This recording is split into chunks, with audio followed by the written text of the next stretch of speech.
l'a coûté sa candidature. Moi, c'est ceci, c'est clair. Ça, c'est des faits factuels. Mais également aussi... Mais vous ne préférez pas attendre la procédure enclenchée? Non, la procédure enclenchée déjà. Ce qui est clair, c'est dont il a été question pour le rabat d'arrêt.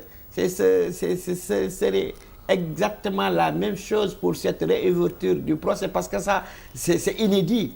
Et c'est juste le ministre de la Justice qui est une marionnette, qui est véritablement en train d'exécuter les commandes de son chef de parti, son président.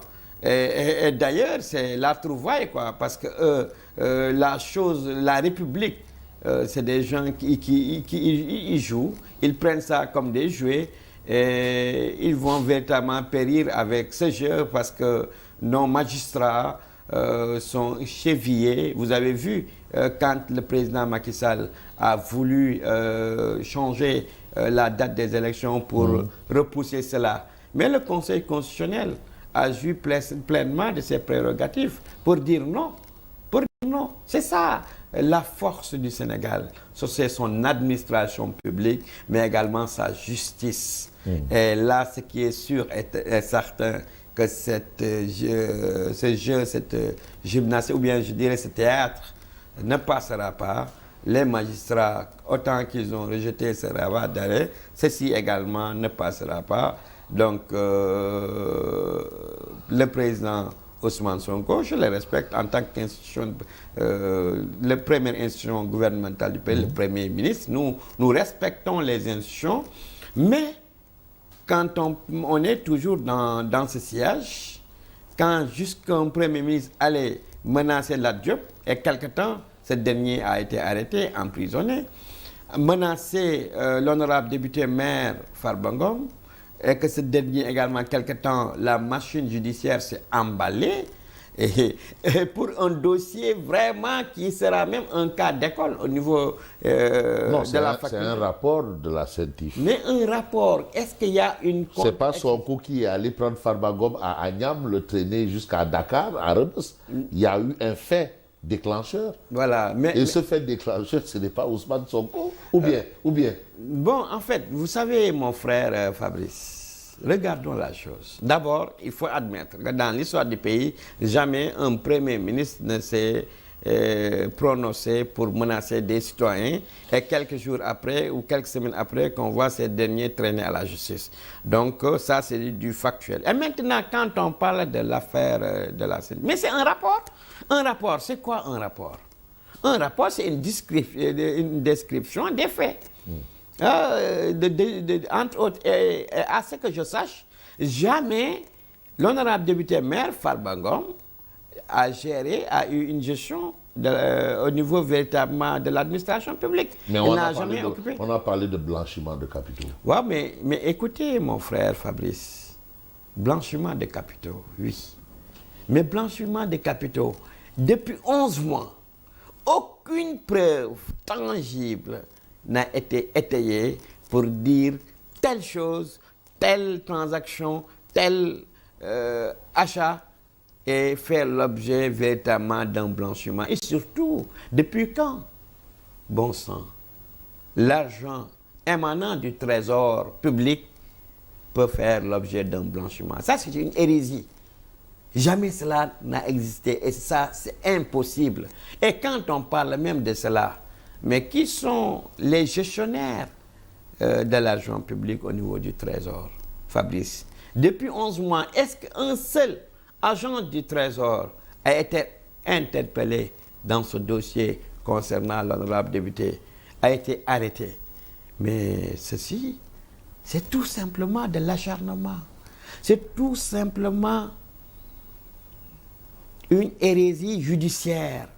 Vous parlez bien d'hérésie judiciaire. Non, c'est une hérésie judiciaire. Mais non, il s'agit quand même d'un travail de juge, de magistrat qualifié, chevronné. Hein? Oui, vous pensez que ces gens-là, ils agissent au doigt et à l'œil d'une personne, les hauts magistrats-là, vous le voyez comme ça? Mais c'est pas lui qui avait dit, au président Ousmane Sonko, que le ministre de la Justice, c'est une autorité politique.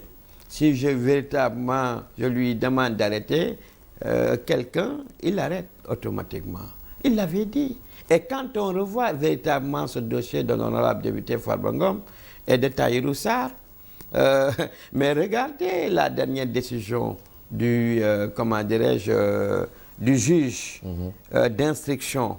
Il a accordé cette liberté conditionnelle à 2 citoyens sénégalais. Par la suite, on libère l'autre parce que l'autre n'est pas politique, Tahirou Sarr, et on maintient l'honorable député parce que ce dernier a le péché de gagner depuis 12 ans avant l'accès de l'APR au pouvoir, après même les dernières élections législatives, et il a raflé véritablement toute une région, au-delà même de son département, toute une région. On sait que c'est fondamentalement le monument de la politique dans la région de Matam, et maintenant même, il est devenu national. Hein. Donc ça, c'est par la suite, quand on voit ce dossier, monsieur Tahirou Sarr, que je salue au passage, que je félicite, parce que malheureusement, c'est l'agneau du sacrifice pour capturer, voilà, pour prendre en otage, c'est un otage politique, hein, l'honorable député maire. Pour le prendre en otage, il fallait un laïc. On ne parlait d'otage politique. Non, non, c'est un otage politique de Sonko. Hein, ça, c'est la traduction même de ces menaces, parce que vu la légèreté de la procédure, pour cela, une fois au niveau du juge d'instruction, mais il a vu déjà, il était certifié malade, confirmé par une contre-expertise de l'Ordre national des médecins, signé également aussi un dossier pendant 11 mois. L'audition de Tahirou Sarr a été claire que dans son audition, dans l'argumentaire qu'il a fourni, c'était sans appel, que non seulement il a blanchi l'honorable député maire, mais au-delà même de ce blanchiment également, c'était clair qu'il n'y avait absolument rien en termes, en tout cas, d'actes délictuels. Oui. C'était clair.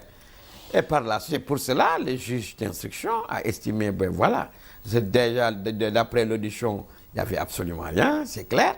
Ensuite, il y a le dossier médical, donc ces derniers doivent bénéficier d'une liberté provisoire conditionnelle. Mais l'appel du procureur voilà. aussi, ça obéit à la procédure. Mais l'appel du procureur, hein, parce que le procureur dépend de qui? Du ministre de la Justice. Le ministre de la Justice est sous la commande du Premier ministre. Mais n'empêche, c'est la procédure. C'est la procédure. Il n'y a pas une violation quand même. Mais c'est une procédure politique. C'est une chose politique qui est en train tout simplement, malheureusement, qui détient même sur l'image de marque du Sénégal. Si aujourd'hui, parce que c'est une des choses qui font que les investisseurs ne viennent plus au Sénégal. Vous avez vu que le Sénégal est devenu un pays paria, comme les pays narcotrafiquants. Paria. Paria, oui. Mais narcotrafiquants, comment? On n'a pas de drogue, on n'a pas de... Non, j'ai fait une